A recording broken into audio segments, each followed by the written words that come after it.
ABC Actu. ABC Actu, c'est l'essentiel de l'information. ABC Actu, c'est la politique, l'économie, le social, la culture, la religion, la science, la technologie, le développement et les divers. ABC Actu, l'essentiel de l'information pour vous, FM Prêt.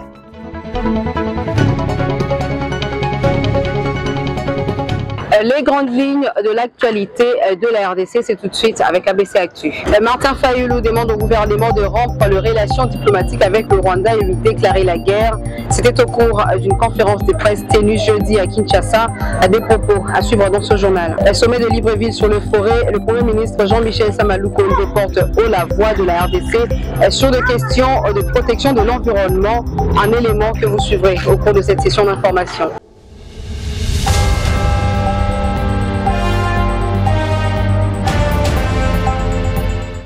Bonsoir à tous. Participant au sommet de Libreville sur le Forêt, le chef du gouvernement congolais a porté haut la voix de la RDC sur des questions de protection de l'environnement, de paix et de sécurité dans l'Est du pays. Regardez. Et donc nous avons rappelé, nous, la feuille de route qui avait été déjà donnée à Yangambi, qui doit être prise en compte dans la suite des discussions qui se font dans le secteur environnemental, étant donné que ça entrait dans le cadre de la pré-COP 27. Au-delà de ça, nous avons rappelé que les espèces protégées ont besoin d'évoluer dans des espaces où il y a la paix. Nos parcs aujourd'hui sont menacés, notamment les parcs que nous avons à l'est de la République démocratique du Congo, avec du braconnage, parce que nous avons cette sécurité aggravée par les mouvements du M23, bien sûr appuyés par le Rwanda. Et nous estimons que ces questions-là aussi doivent être prises en compte ici. Nous l'avons rappelé, que dans les différents processus dans lesquels nous sommes engagés, nous devons avoir le soutien de tous pour amener la paix dans cette partie de la République démocratique du Congo qui a tant souffert de ces affres, de cette guerre injuste qui est imposée depuis maintenant plusieurs années. Et donc c'était un peu le but de notre participation ici, où le sommet prend fin et par rapport aux obligations surtout sécuritaires que nous avons en République démocratique du Congo, nous sommes obligés de retourner. Et donc voilà ce qui était un peu l'essentiel de notre déplacement ici. Nous avons été très heureux d'être aux côtés de tous les responsables, chefs d'État et chefs de gouvernement des pays qui ont avec elles le bassin du Congo. Et nous, comme vous le savez, nous avons 62% de ce bassin et nous devons chaque fois défendre les questions environnementales en ce qui nous concerne en tant que pays solution. Merci.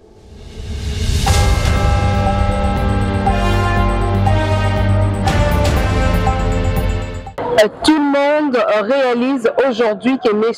Félix Tshisekedi a mis notre pays dans une situation extrêmement difficile. C'est en ces termes que Martin Fayulu s'est exprimé sur la guerre qui sévit dans l'Est de la RDC au cours d'un point de presse organisé à Kinshasa ce jeudi 2 mars 2023. Avec la complicité de l'Ouganda, la porte de Bunagana a été forcée le 13 juin 2022. Permettant ainsi au M23 d'entrer en RDC et d'occuper successivement Bunagana, Kiwanja, Rutshuru, Rubare, Rumangabo, Kibumba, Tongo, Bambu, Kishishe, Kichanga, Kilolirwe, Luonga, Kingi, Mushake et tant d'autres villages. Face à cette situation, le pouvoir de Kinshasa s'est montré incapable de décider de la fermeture de nos frontières, de la rupture des relations diplomatiques avec les pays agresseurs et pire, de doter notre armée des moyens nécessaires pour défendre l'intégrité de notre pays. La guerre dans la partie est de notre pays doit cesser d'être un business.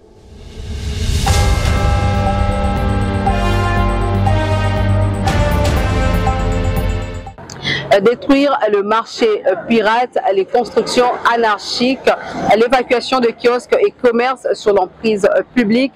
C'est le but de l'opération Coup de poing lancée par l'exécutif provincial qui poursuit son cours à travers la ville de Kinshasa. L'équipe est passée par l'avenue Capella dans la commune de Kalamou à la grande satisfaction de la population du coin. Regardez. Jeudi 2 mars 2023, nous sommes dans la commune de Kalamou. Les engins de l'hôtel de ville de Kinshasa sont en action et sur l'un des points chauds de la commune, l'avenue Capella qui regorge de débit des boissons.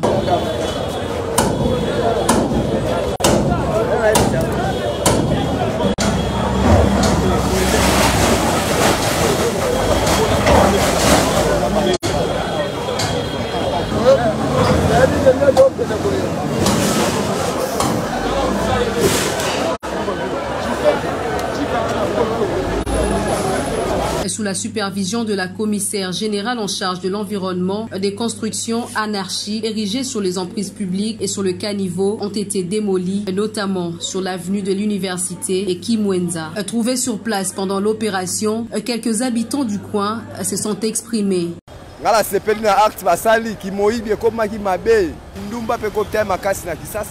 Nesi wa quartier na bakapela éducation ya bana biso ezobeba surtout mingi na kapela so toza aux environs ya bakapela awa éducation ya bana biso ezobeba likolo ya biloko na bango basali oyo ezobeba sa éducation bana na biso nazokumisa nzambe makasi ndenge eloko esalemi aussi longtemps que babar eza partout bana bazotanga te bana bazala te ke ka air nyonso babar comme bayiba leta il faut babuka kobuka ça va il faut babuka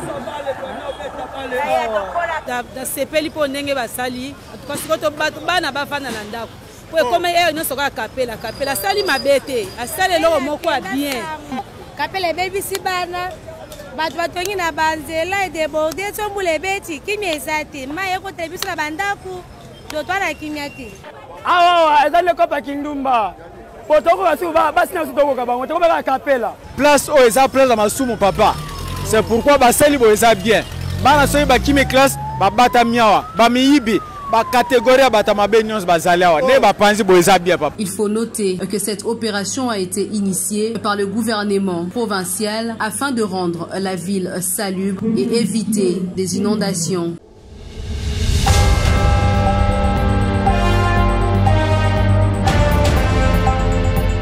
Soucieux de voir sa province se développer, Guy Bandou Dungidi, gouverneur de la province du Congo central, ne se lasse pas de frapper aux différentes portes. Ce jeudi 2 mars, il a été reçu à Kinshasa par le directeur général de la Caisse nationale de péréquation, Jacques Kokomulongo, à qui il a remis un dossier comportant quelques projets de sa province nécessitant un appui financier de la CNP.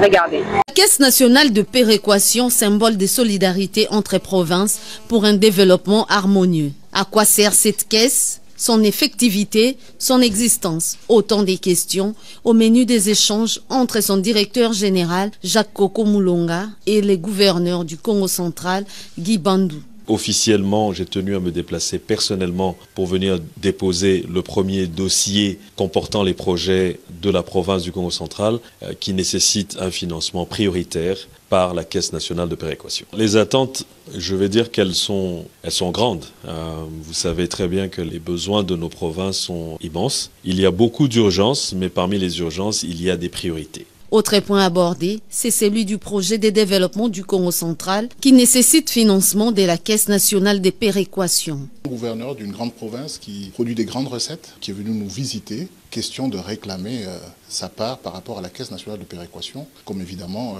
la Constitution le demande. Donc nous avions discuté, il nous a amené ses priorités, ses projets que nous allons étudier et que nous allons certainement financer. La solidarité entre provinces, preuve de l'existence du concept État-nation en République démocratique du Congo.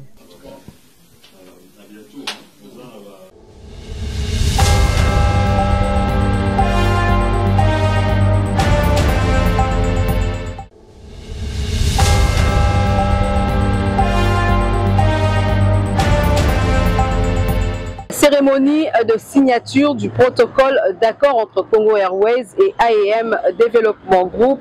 C'est jeudi 2 mars à Kinshasa. Cette signature concerne un appui pour la relance de la compagnie nationale Congo Airways. Marc Ekila, ministre intérimaire de Transport et Voies de Communication, s'est dit heureux de voir Congo Airways reprendre ses activités afin de faciliter le désenclavement au niveau national.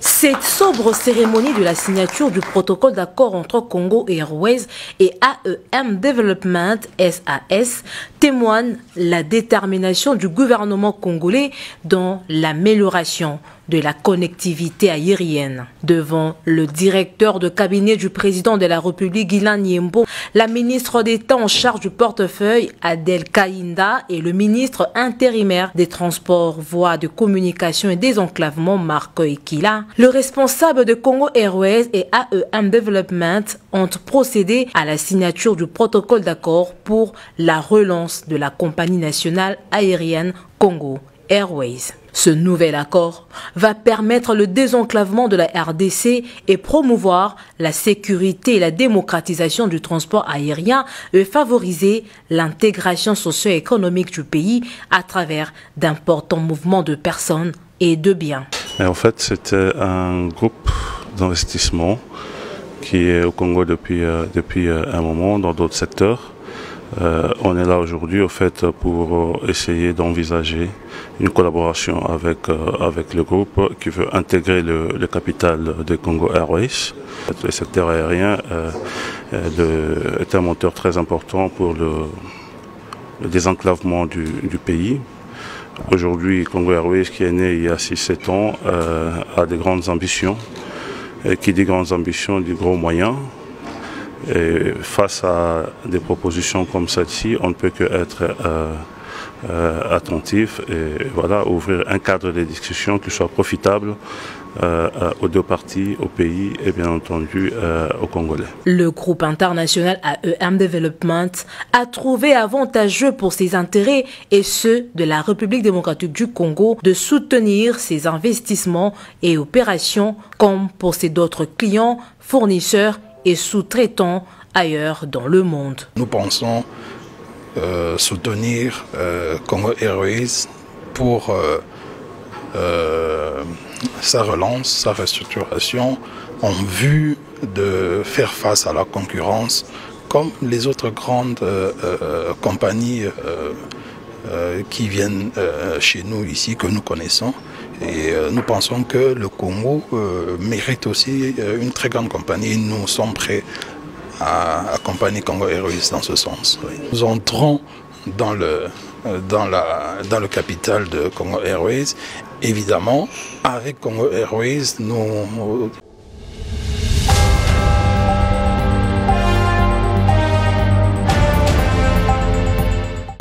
Un grand leader du Grand Bandundu adhère à Ensemble pour la République. C'est le patriarche Boun Lambemba Sietanzondo Jean-Baptiste.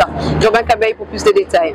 Encore une grosse pointure qui fait son entrée à Ensemble pour la République de Moïse Katumbi Tchapoué. C'est Boun Lambemba Sietanzondo Jean-Baptiste, leader du Grand Bandundu, qui a adhéré officiellement ce vendredi 3 mars 2023 à Ensemble pour la République. La cérémonie afférente a eu lieu au siège national du parti, présidé par Olivier Kamitatou, délégué général et haut représentant de la partie ouest du parti. Après lui avoir remis sa carte d'honneur, Olivier Kamitatou lui a remis des statues, des effigies et insignes du parti pour attester son adhésion à Ensemble pour la République et soutenir Moïse Katumbi Tchapoué. Des anciens, des doyens, de ceux qui portent l'histoire d'un pays, de ceux qui en ont été non seulement les témoins, mais les acteurs, ceux qui connaissent réellement ce qu'est la République démocratique du Congo, d'où nous venons et qui nous donne la fierté aujourd'hui de faire le bon choix,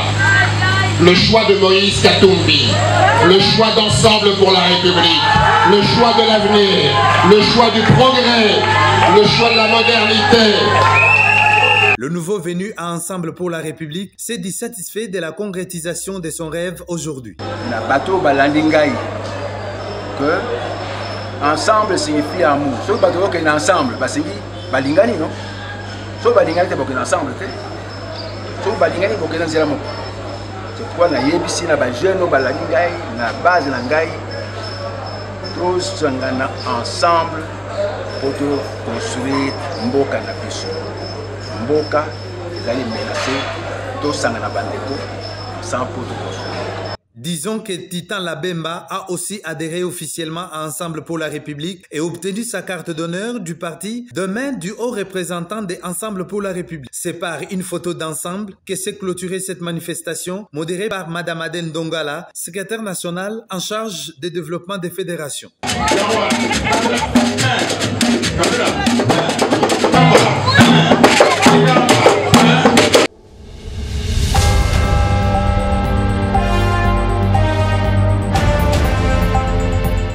Le Femme Forte de Moïse Katumbi bénéficie des pagnes de main de Lydie Chitenga, trésorière interfédérale de la JR Lukunga, dans le cadre du mois de la femme. Regardez. Le mois de la femme commence en bonté à Ensemble pour la République de Moïse Katumbi Chapwe. Ce jeudi 2 mars 2023, les femmes fortes de Moïse Katumbi de Lutendele, une initiative de Lydie Chitenga, ont reçu des pagnes de main de cette dame de terrain. La trésorière interfédérale de la JR Lukunga a jugé bon de partager ce moment de solidarité avec ces femmes, comme levait son leader Moïse Katumbi Chapwe. Si on est dans le mois de la femme, et na bolingo oyo président Moïse a ebisa biso place nyonso kende il faut kotambola na kombo na ngai il faut koteya bolamu onga moko na zanango c'est le bolamu au président Moïse mo ateya biso bana na ye na ndako pour le but o muke nyonso tozana ngo il faut tokabola ngona ba mama donc moni journal lelo to kanisa ba mama Lutendele to lobi mama Lutendele na créer cellule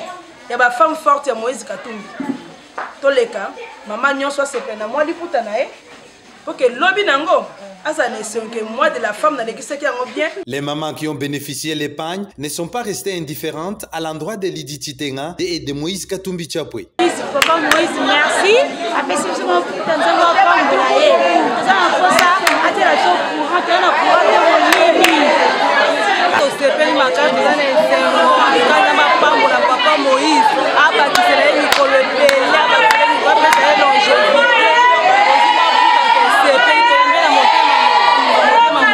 Papa Moïse to sepeli ngai to yambi apa la Lutendele biso na Lutendele difficulté tutaka ndele zate to bwani mema njini jisanga jini jabunyi kabisa mulombela nzambi bwani amukwacishe muyende miji muyonsi umuji mutovoloka mwene ka bwani kale kumutu mupete chiji ujingaje natumanya natusangisha natusamba bifichilaba nsaiye neto donc pas Katumbi kashiri ko beto kumese ko Lutendele kitu sisla mwa bingu TV kasabwa mu 2023 même temps ngone manisa isariaka ba musube ko ba baka.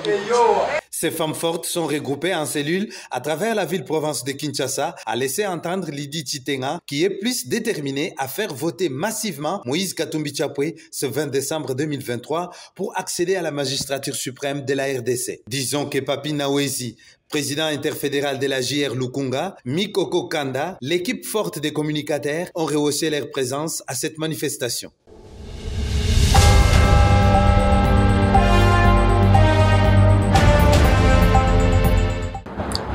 La salle de conférence Pierre Boka du centre CEPAS a servi de cadre jeudi 2 mars pour la tenue de la réunion d'évaluation et réarmement du rassemblement de démocrates tshisekédistes et le président de 60 partis politiques membres de ce regroupement politique autour de leur autorité morale, Sylvain Mutombo. Déterminé à offrir au chef de l'État Félix-Antoine Tshisekedi Tshilombo une majorité parlementaire aux élections législatives de décembre prochain, les rassemblements des démocrates tshisekédistes RDT conduits par son autorité morale Sylvain Mutombo affûte ses armes chaque jour qui passe pour y parvenir. Ce qui explique l'adhésion des 60 partis politiques au sein de ces méga regroupements politiques de l'Union sacrée. C'est en préparation de grandes activités politique prévue à l'Union sacrée de la nation, une grande vision pour le président de la République Félix-Antoine Tshisekedi Tshilombo et tous ceux qui ont eu à accepter cette vision pouvant l'amener à la conservation du pouvoir et le faire élire au prochain mandat.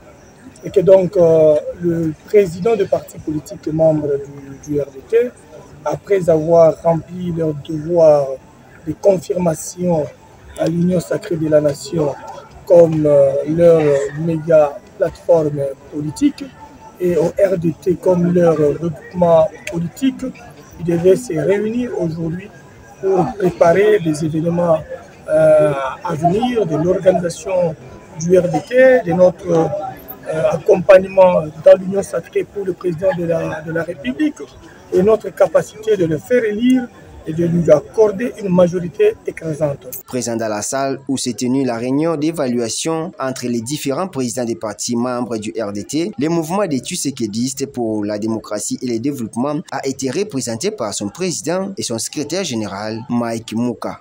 Je tiens même à vous dire que notre regroupement politique regorge une affaire de plus de 70 partis politiques, ce qui est du jamais vu. Je crois que dans peu de temps, nous ferons un record plus fort avec plus de 100 partis politiques dans l'union sacrée. Nous sommes tous au service de la patrie tout en soutenant la vision du chef de l'État. C'est-à-dire que nous soutenons son excellence, monsieur le président de la République, Félix Tshisekedi. Avec une morale au zénith, le RDT est prêt pour offrir un second mandat à Félix Tshisekedi et une majorité parlementaire confortable en décembre 2023.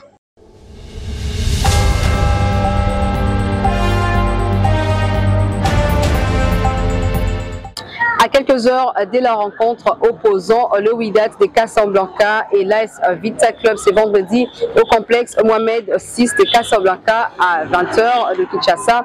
Comptant pour le match en retard de la première journée de la Ligue des champions de la CAF, les Moscovites sont confiants quant à leur chance sur cette rencontre. Lema Mabidi et son entraîneur Raoul Chungu avant la séance d'entraînement. Regardez. Et premièrement, on s'est bien préparé par rapport à ces matchs. Et moi, personnellement, je connais bien ce championnat et je connais l'équipe adverse. Et il y a à peine, il vient de changer de coach. C'est le coach Kari de l'ancien du Raja. C'est l'entraîneur où je connais par cœur. C'est un entraîneur qui cherche à jouer son équipe. C'est un entraîneur qui cherche à monopoliser les ballons. Et nous aussi, on a des expérimentés. On a des très beaux entraîneurs. Je sais qu'on fera encore mieux par rapport au match précédent. Nous sommes bien préparés pour ça. Pour moi, déjà, faire un très bon résultat à l'extérieur, ça nous fera bien et ça va nous relancer encore aux courses de ces classements. Et jouer à l'extérieur n'est pas vraiment synonyme de venir défendre. Et parce que c'est un championnat à 3 points, moi, je sais qu'on a toute la possibilité de faire mieux et surtout ramener un très bon résultat au pays. Moi, je sais que je vais jouer vraiment un rôle très important. Et pour conscientiser les joueurs d'être calmes du début jusqu'à la fin, surtout de ne pas être perturbés sur le terrain. Parce qu'à chaque fois, lorsque vous avez un ballon, il y aura des fumigènes, il y aura des lasers, donc il y aura des cris. Donc c'est à nous d'être concentrés et monopoliser notre jeu. Handicapés, oui, mais ça ne peut pas nous empêcher de faire un bon résultat. On ne peut pas compter sur seulement les autres. Je sais que c'est dommage qu'on n'a pas les petits Ngoma. Et surtout Tomopel et Varel.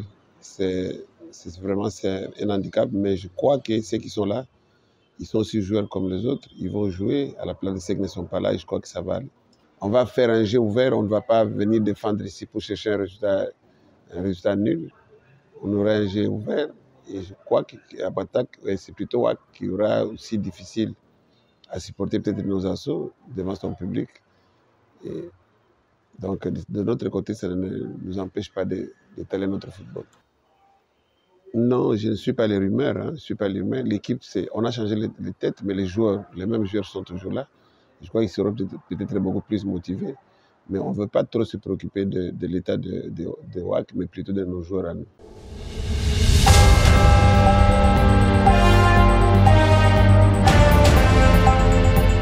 Voilà qui marque la fin de cette session d'information. Place au rappel de titre. Martin Fayulu demande au gouvernement de rompre les relations diplomatiques avec le Rwanda et lui déclarer la guerre. C'était au cours d'une conférence de presse tenue jeudi à Kinshasa. Vous l'avez suivi dans ce journal. Sommet de Libreville sur les forêts. Le Premier ministre Jean-Michel Samaloukonde porte haut la voix de la RDC sur les questions des protections de l'environnement. Vous l'avez également suivi dans ce journal. Cette session d'information est complètement terminée. Merci à tous de l'avoir suivi.